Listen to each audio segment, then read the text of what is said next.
皆さんこんにちは。今回はプロッターのシャープペンシルを購入しましたので、これを紹介していこうと思います。このシャープペンシルはナンバー2002というシャープペンシルで、プロッターというのはデザインフィルの一ブランドになります。このシャープペンシルは特徴的なデザインでグッドデザイン賞やレッドドットアワードのプロダクトデザイン部門を受賞した実力派のシャープペンシルです。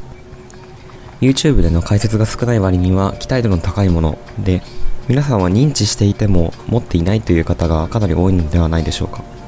今回はそんな皆さんのために複数の動画に分けて解説していこうと思います。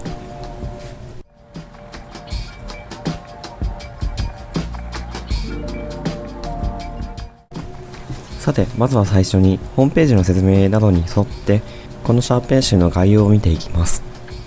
このシャープペンシルの目玉となっているのはこの全体のローレット加工です。この手のペンは H109X くらいのもので比較的斬新と言えます。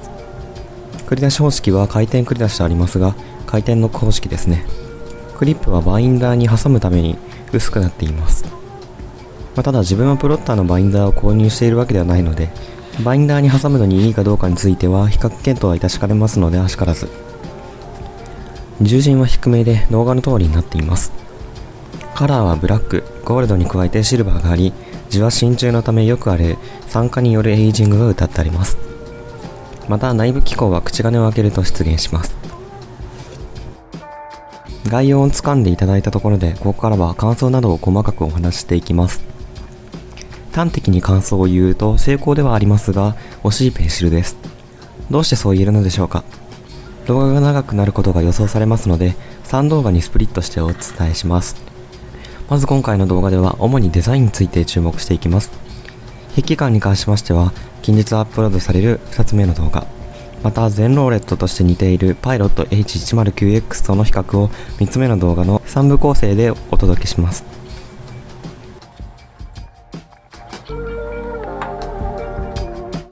さて、それではデザインについて細かく見ていきましょう。全体は60度角のローレットが走っており、粗さは H109X のローレットの粗い時期のものと同等かそれ以上です。粗さでは92525には及びませんが、重量が 30g 近くあるため指は痛くなりやすいです。芯の繰り出しはこのようにまずガイドパイプを出して繰り返しひねることによって芯を出す方式です。手帳やバインダーにつける目線でガイドパイプをしまえるようにしたと思いますが、頻繁に使うには少々手間に感じます。それとクラシックセンチュリーとは違って不動してガイドパイプをしまうのではなく、ひねりながら押し込まないといけないというのも手間ではありますが、その分ガタつきが抑えられているので、これはこれでいいのではないかと思います。口金は綺麗な流線形とズレのない塗装でシャープペンシルの中でも上位に入るレベルで美しいです。クロームメッキでずんぐりむっくりしている口金が多い中で、この形とこの色を実現したのは素直にすごいと思いました。口金部はこのように開けることができて浸透ごと分離できます。芯を入れるのは優先度が低いため気候を優先してここに入れたと思いますが、やはり手間が多いですね。チャックはしっかりと金属でした。軸の継ぎ目なんですが、隙間から見えるクロームメッキ部が非常に残念だと思いました。内部のみ光沢のない配色にして目立たなくするか、回転リングをつけて隠すかした方が良かったのではないかと思います。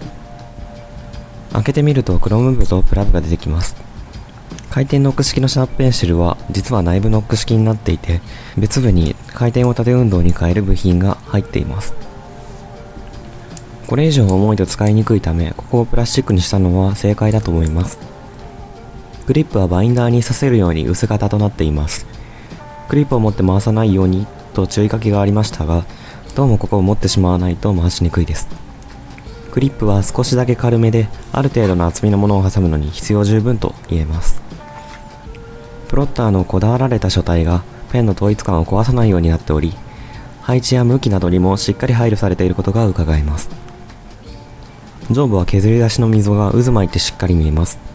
のっぺりしているよりはこちらの方が好ましいかと思います。デザイン的な総評としては、美しく精巧にまとまっているものの、目立つ場所が目立っている印象でした。全体ローレットという挑戦的な試みは大成功していて、デザイン的なまとまりはさすがデザインフィルと思います。システム的なデザインは人によって意見が割れると思いますが、真鍮のくすみを意識していることから手間は意図的にかけさせる設計になっているのではないかと思います。自分が購入したものはブラックでしっかり塗装がしてあるため、そうそう真鍮はむき出しにならないのではないかと思います。それに関してはおいおいレビューしていきます。この動画の原稿をこのペンで書いていて、お伝えしたいことがたくさん出てきましたので、次回このペンの筆記感や長期筆記に向くか、そしてどの人に向いているペンなのかということなどなどを詳しくお伝えできたらと思いますので、ぜひチャンネル登録してお待ちください。それでは今回は以上で終わろうと思います。最後までご視聴いただきありがとうございました。次回をお楽しみに。